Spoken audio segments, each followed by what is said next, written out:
Hello and welcome to the Car Camera channel, and welcome to the most expensive Toyota RAV4 there is.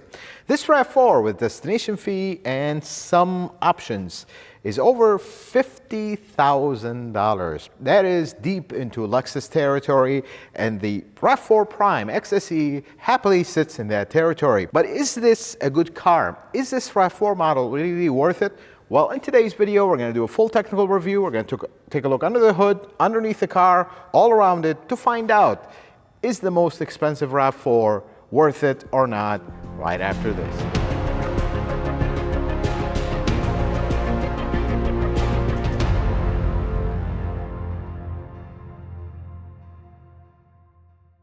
Let's start our technical review under the hood. And there's something to be said about the RAV4 Prime.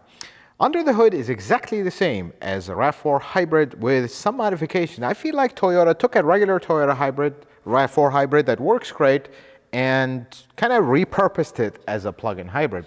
Let's start, for example, with the engine. This is an A25A FXS, exactly the same as you'll find in RAV4 Hybrid, Venza Hybrid, Sienna Hybrid, Camry Hybrid, and many, many other Toyota and Lexus hybrid models. This is a great engine. It's the dynamic force engine. And we've talked so much about this engine on my channel. We have a full technical review, even a teardown of one. I'll leave some of those links in the description if you're interested. But let's talk about the highlights of this engine. The dynamic force part is the biggest thing, the way the air charge comes into this engine. It increases its thermal efficiency. The other thing, more the technical stuff. This engine has a very, very clever VVTi system, VVTi-E. Electronic VVTi. So the intake side has an electric motor that controls the angle of the VVTi, and the exhaust side has a regular oil control. This is a super high-tech, super fast, I mean, really something of an engineering marvel here. Really trouble-free. They've been out for a while now. There hasn't been really an issue. Basically, a small electrical motor that speeds up to advance the timing, slows down to retard the timing or spin the speed of the camshaft to basically go base timing. The other thing about this engine is it has Toyota's D4S, which is basically dual injection. So when direct injection came out, it's great for efficiency and everything, but it's not great because it builds carbon on the intake valves because you no longer are washing the backs of the intake valve. But this system has both, has port and direct injection at the same time, and it can operate either or depending on the driving condition. So that all is good and great.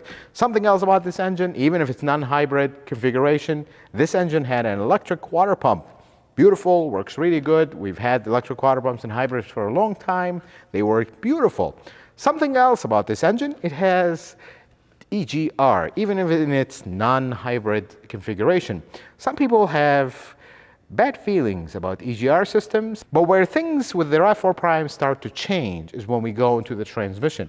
So the regular RAV4 Hybrid has the P710, great eCVT transmission, not to be confused with the regular CVT. They have nothing to do with regular CVTs. The RAV4 Prime has a P810, which is more of a robust, kind of a more heavy-duty transmission. You'll find that transmission in something like a Toyota Sienna Hybrid, which is a much, much larger car than this. Other than that, and we'll talk about the HVAC system because things are anything but conventional there, everything else is exactly the same.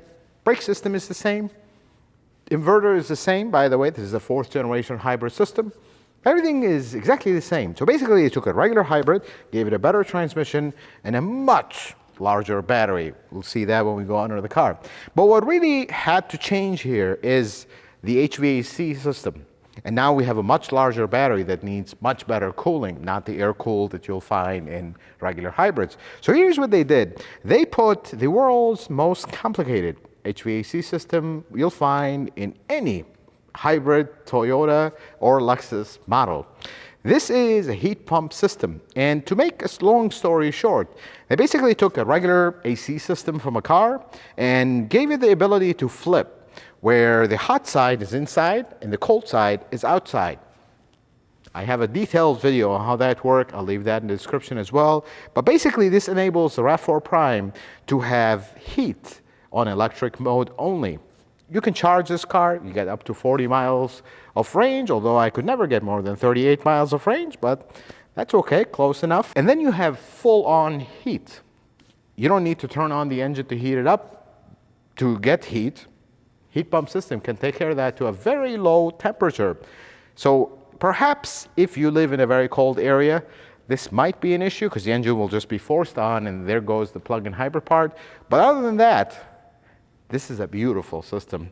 And it also uses that same heat pump system in a way to cool that battery. It just runs refrigerant all the way to that battery, cools it down as needed, and when the battery needs to be heated, it actually has electric heaters. So there's no coolant, none of that going to the battery. But what you do see in this area, when you open the hood in one of these RAV4 Primes, people usually are afraid because you see a maze of AC lines. That is the heat pump system. Remember, the system can flip its operation completely, and it can also cool the battery at the same time. So there has to be a lot of lines, and there is quite a bit of lines here. And that's the only downside of the system. The only other thing that this system added to the RAV4 Prime is we have to service the AC system as a maintenance every 80,000 miles. So this is something you want to remember if you own one of these or if you're planning to buy one. Every 80,000 miles, you need to check the level of the refrigerant. Basically, check the level, that's the marketing wording.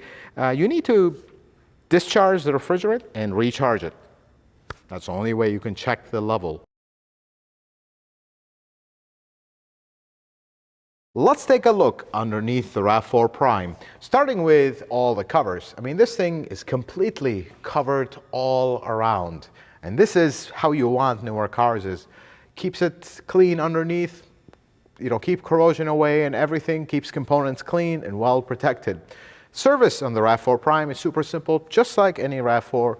Little cover right here, you just remove it, comes right out, 4 screws, oil filter, oil drain plug, very, very simple. Let's look at the suspension, and the first thing is this control arm right here. So this control arm is Toyota's long design, where the control arm is separate from the ball joint, 2 nuts, 1 bolt. They separate, so you can replace either component independent of each other. The other thing is the RAV4 Prime actually have 2 piston calipers right here. Pretty cool setup. Usually the RAV4 will have a single piston caliper. This has dual piston caliper. Kind of reminds me of a Highlander caliper right there. So this is basically what that is. Then we wrap around and we look in this area. Look at the suspension, and you notice the red struts. This has to do with the XSE trim. Very simple setup. It's a McPherson setup, exactly the same as the RAV4, just the strut is red because it is a sport edition. Another thing is the knuckle. Knuckle are aluminum on this, and actually not just the RAV4 Prime. All the models of the RAV4, the knuckle will always be aluminum. Pretty cool setup over here. Moving back from the front suspension, you notice the exhaust kind of takes that curve, very sharp curve to the side. And the reason for that is the battery. So in normal hybrids, the battery sits underneath the back seat. In the RAV4 Prime, actually the battery lives right here on the outside. Has a very strong metal shield underneath this plastic. This is not the only shield that covers it. Very well protected. And actually something about this that kind of makes the RAV4 Prime handle a little better because you have so much weight very low to the ground in the car that it keeps it stable. Something about cars, the biggest weight of the car, the lower it is, the more stable the car will be because you don't have that kind of pendulum effect of the big weight trying to throw itself left and right. Then we move over here, fuel tank. Very simple. It's actually a very small fuel tank. Very simple setup. This is similar location to that of the regular hybrid model. Pretty cool. And then the exhaust, as its way makes its way back, it kind of wraps around and comes back into a big muffler. Over here, we have the suspension. Suspension is pretty much similar to that of the regular RAV4. Double wishbone setup, aluminum knuckle. You see that red shock again. Coil springs, everything is really super standard, nothing abnormal about it. This is an all-wheel drive model. So if you look over here, you got the big motor right here. And something about this motor, very hard to show you on camera, near impossible to show. But if we look right here, This is the cable that everybody talks about on the internet with the corrosion. Now, when I reach underneath this cable is wide open. This is the updated part. If you see this cutout on the other side and you think there's something broken, no, that's actually the updated cable. If you don't try to put your hand in here, but if you feel an opening here, that means this is the updated cable. This is the same for, if it applies the same for a RAV4 Hybrid, the regular one. So this one has the updated cable. We're not worried about it. And we'll talk a little bit about that more down the road in the video. And last thing underneath the car is an electronic parking brake, of course, just like the regular RAV4. This has electronic parking brake. I like these. They work very well, super simple. Just a little electrical motor that engages the parking brake, disengages it, works super well. Many people have voiced issues about these, oh, the electronics, this and that. They actually work better than the old school, you know, the rotor hat, parking shoes and all that. Let's talk about the exterior of the RAV4 Prime. And there are a few things that are kind of unique to the RAV4 Prime. The first one is the overall look in the front. Everything from here up is exactly the same as any other RAV4, but there's two things that they added to the RAV4 Prime that is specific to the Prime. One of them is these daytime running lights. They are very cool and they're very distinct to the RAV4 Prime. Many RAV4 owners actually want that in the regular RAV4. They can't get it. This is exclusive to the RAV4 Prime. The second thing is the lower valance over here. This is also somewhat exclusive to the RAV4 Prime. Not 100%. The XSE model does have something similar, but this is slightly modified for the RAV4 Prime. Now, the standard stuff about the RAV4 Prime that is similar to other models: radar sensors behind the emblem, 360 camera right here for the models that are equipped. We do have the shutters that close the grille off so you can warm up faster when you're driving. This is all standard stuff. Moving over a little bit to the side of the RAV4 Prime is when we have a little bit more differences. Now, this is an XSE model. It does have basically every single bell and whistle. You notice the arches over here, the wheel arches, are body color. But if you really look close and you come extremely close to them, they're actually black. They're not body color. So when you get one that is darker color, you can't really tell, but this one is actually black. So is the bottom, so is the back one. They're not body color, so they are gloss black. This is also something with the RAV4 Prime. But the other thing is the plug-in hybrid badge. So Toyota lately has been, since 2022 model year, they're dropping the hybrid badges on the fenders. It makes sense because we don't need to announce to the world that this is a hybrid, but not the RAV4 Prime. This actually happens to be a 22 model year. Plug-in hybrid badge is proudly displayed here. So the SE and the XSE, they have their kind of exclusive wheel design, not found in any other models. This is the one for the XSE, and the SE one looks like this. Pretty cool wheel choices. I think it matches the overall body. Now, something else about this particular RAV4 Prime, the roof, the A-pillar and the entire pillar that goes back is all black in color. Just gives it kind of a sporty look. I like this. I think this looks good. Other thing that I don't like is the roof racks. Now, this is an accessory option. This is not something that you have to get with the RAV4 Prime, but these make a whistling noise. Something like this.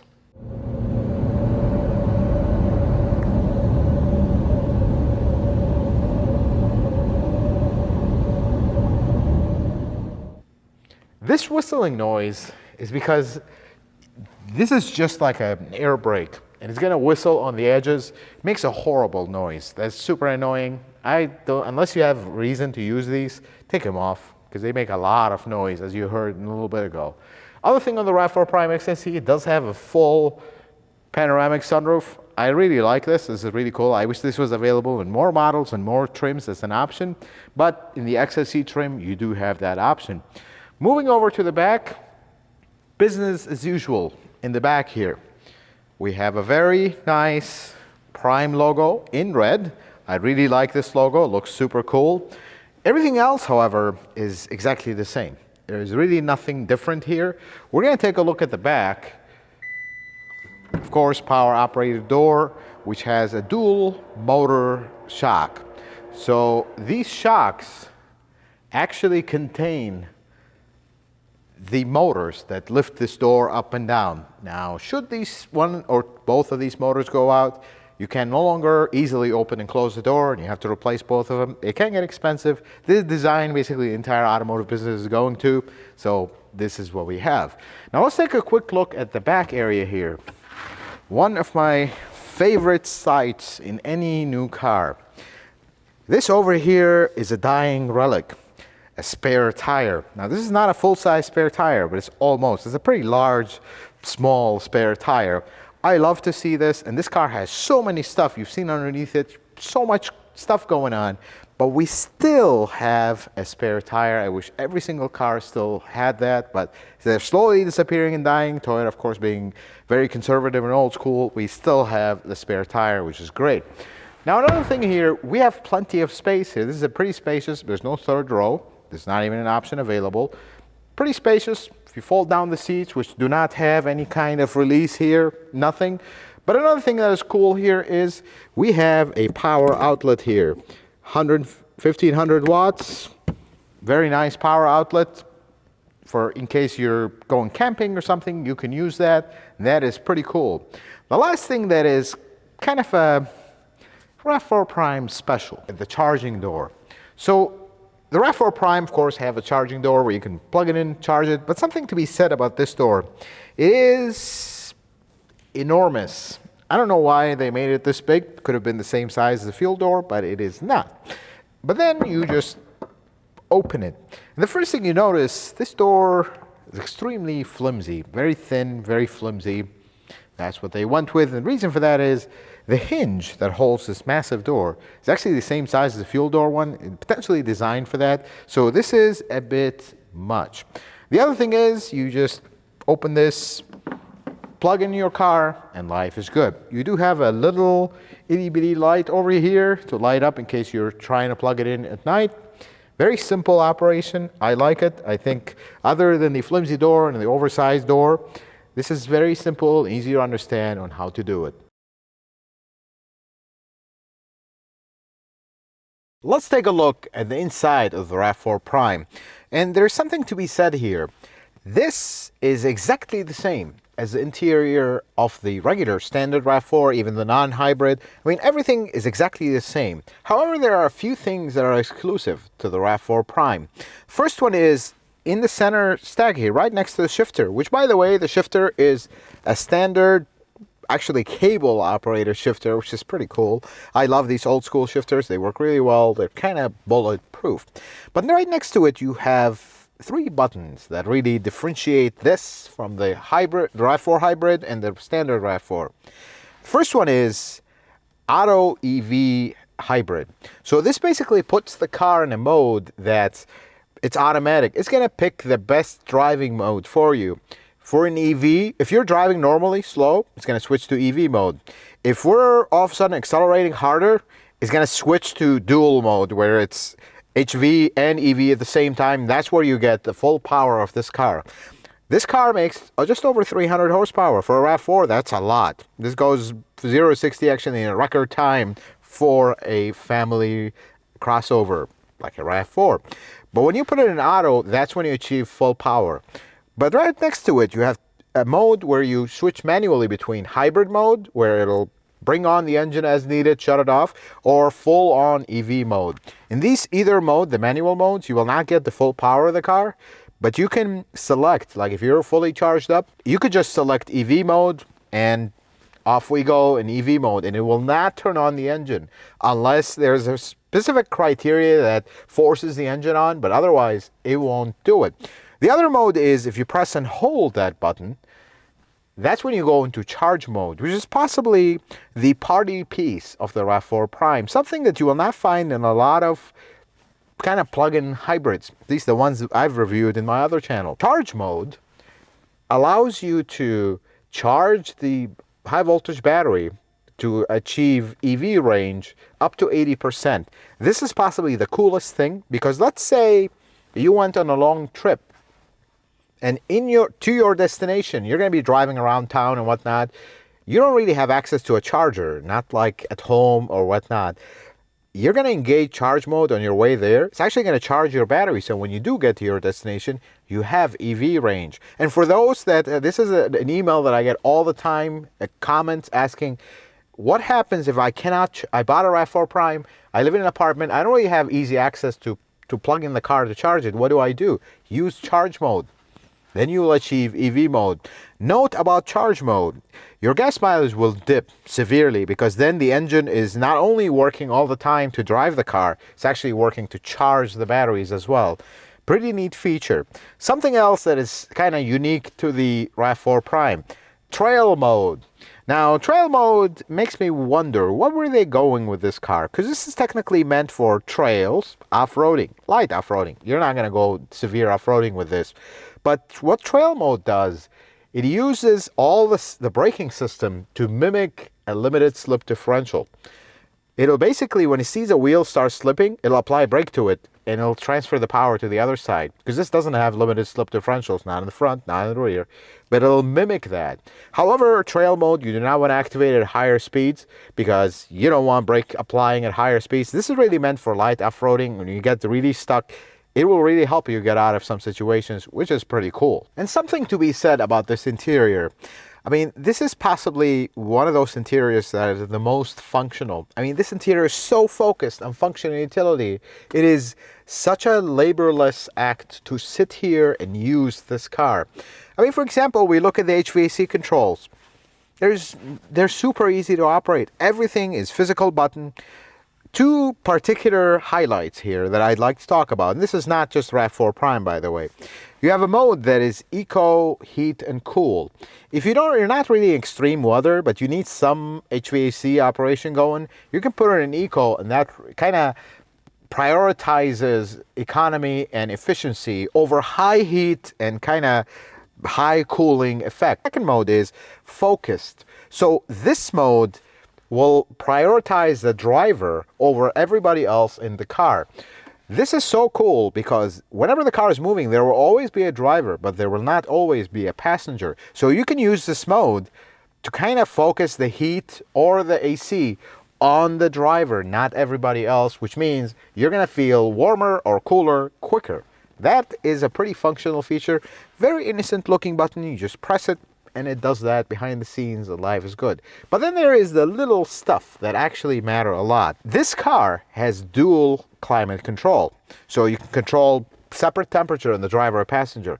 But when there's only a driver, the car actually knows that there's only a driver from the seat weight sensors, and it will make it automatically single zone because there's no reason for two zones. But as soon as a passenger sits here, it immediately flips into dual zone.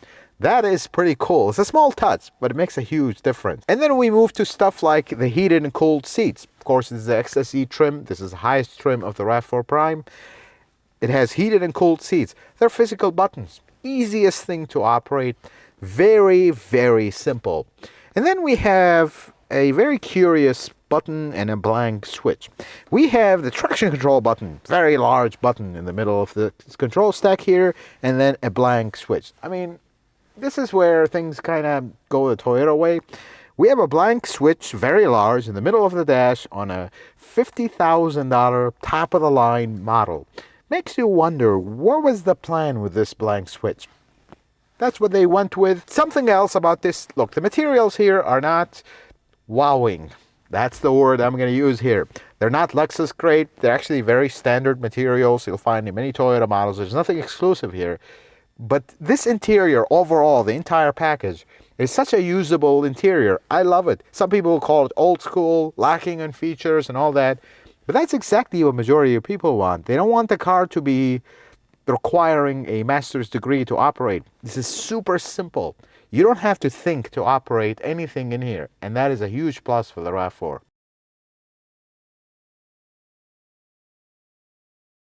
Let's talk about some common problems with the RAV4 Prime. And something have to be said, there has not been a lot of common problems with just specific model, the RAV4 Prime. Most of the other issues that we've had to do with the RAV4 itself. So in this video, we're going to focus on the RAV4 common problems. This first problem has to do with the early years of the RAV4 Prime, in case you're going to buy it in early 21. All of a sudden, you start the car and there's this big buzzing noise that you feel on the floor, you feel in the pedals, especially when you're in EV mode. That is the heat pump system booting up and kind of ramping up. It was so abnormal. I mean, it shakes the entire car.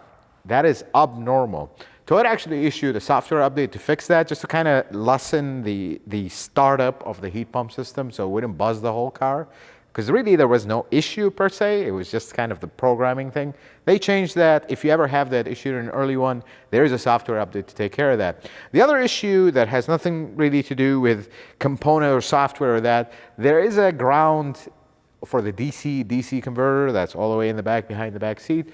That ground had a bad contact, causes all kinds of warning lights and whatnot. This was also a problem with the early build one. So if you're buying a 22, 23, you likely will not ever have to deal with this issue because it was already kind of fixed, updated, done. And then we're going to talk about one problem that is the biggest elephant in the room, the rear high voltage cable corrosion.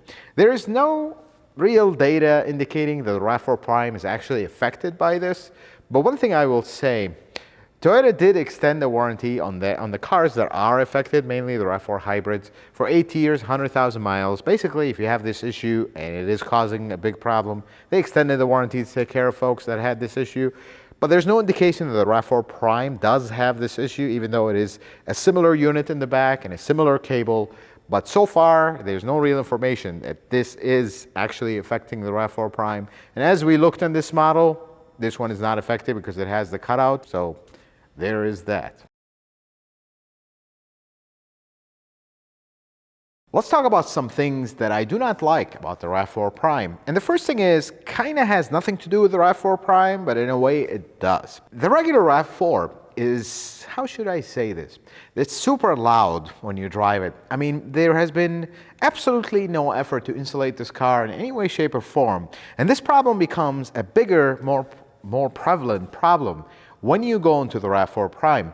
And not because of the car itself, but because of the price. You're paying a much higher price for this car. You're expecting it to be a little bit quieter. It is not.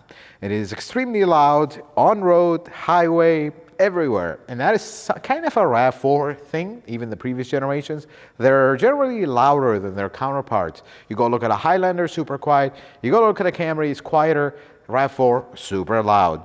And the other thing is the heat pump system. While I love the heat pump system and it works super well, I just want to give you a heads up that there is a limit to the heat pump system. If you live in an area in extreme cold constantly, there is a point where it just disengages, engine comes on, and there goes your EV range. So you might want to think about this one.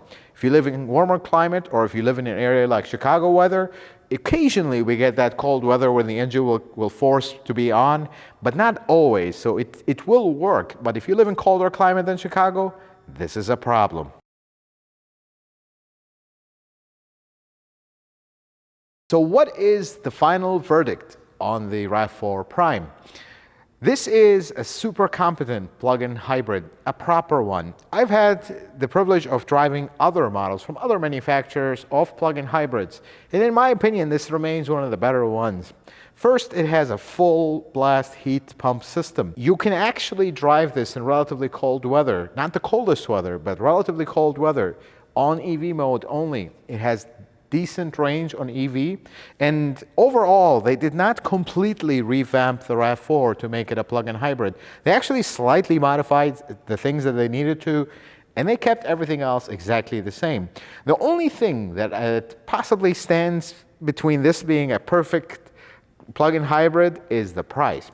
Understandably so, plug-in hybrids will be expensive, but one thing I don't understand why Toyota does is only two trims. You have the SE, you have the XSE. There's no base model. People don't want all these options and have to pay for them. They just want a plug-in hybrid that has no amenities, hubcaps for that matter, an LE model. That's what's missing from the RAV4 Prime lineup, and that's what would bring its price a little bit more down, where it makes it more reachable to a lot of folks. I hope this video is helpful and informative. I hope you learned something new. If you like it, consider giving it a thumbs up. If you're not a subscriber, consider subscribing to the channel. Check out some of my other videos. And until the next video, folks, may the Lord bless you and keep you. and you have yourself a wonderful day.